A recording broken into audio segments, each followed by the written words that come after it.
Our next presenter is Sara from the School of Social Work. Her presentation is titled, How Helpful Are Specific Techniques in Online Counseling?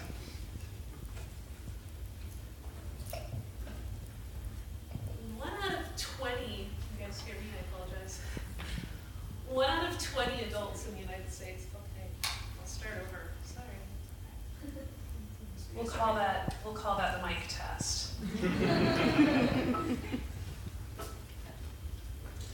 So 1 out of 20 adults in the United States thinks about suicide in a given year.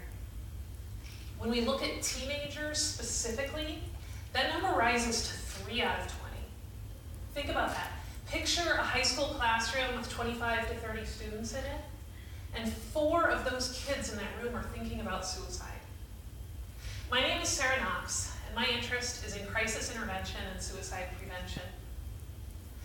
So crisis services hotlines have started offering in the last 5 years new services online where you can get on a website and exchange instant messages with a counselor.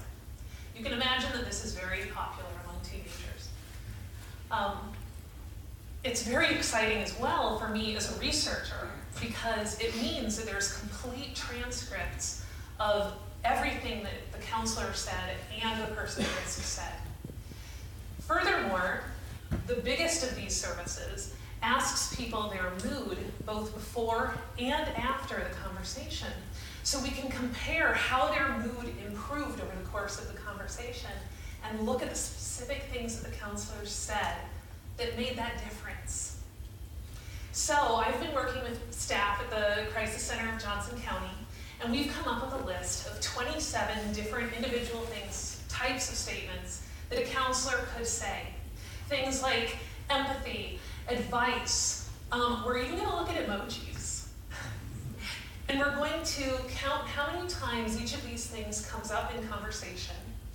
And then we're going to compare it to how the visitor's mood changed over that conversation to see what was the most helpful types of things that a person could say and what was the least helpful types of things a person could say.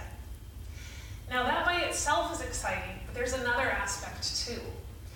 One of the things that are asked on this survey when people visit the website is mood, but they're also asked their age and what their primary issue is.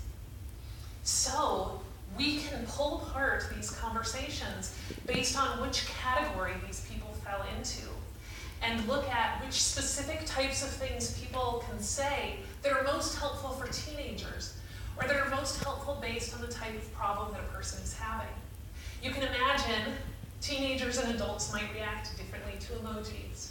People who have an eating disorder might need a very different type of help from somebody who has a financial problem.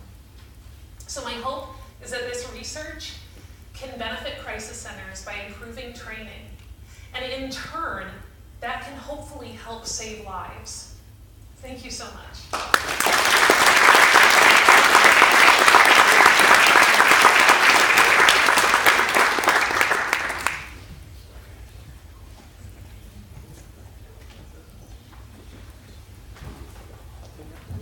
Okay, Sara, can you tell me a little bit about yourself and your background?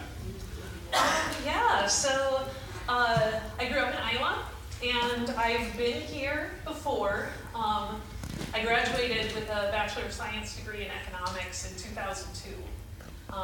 So that might be weird that originally I was an economics person, but I started at the Crisis Center 9 years ago, and I found that that is where my heart truly belongs. So I came back to school for social work. That's fantastic.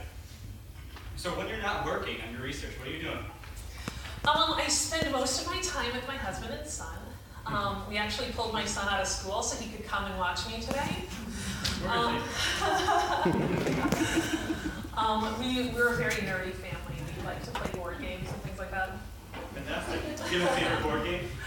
Oh my gosh, that's too big of a question. I think Agricola right now, maybe. Okay. Yeah. So what do you see yourself doing in 5 years? I want to come back and get a PhD because I have a lot more ideas for research, and I want to help teach the next generation of counselors. Great, fantastic, thank you very much.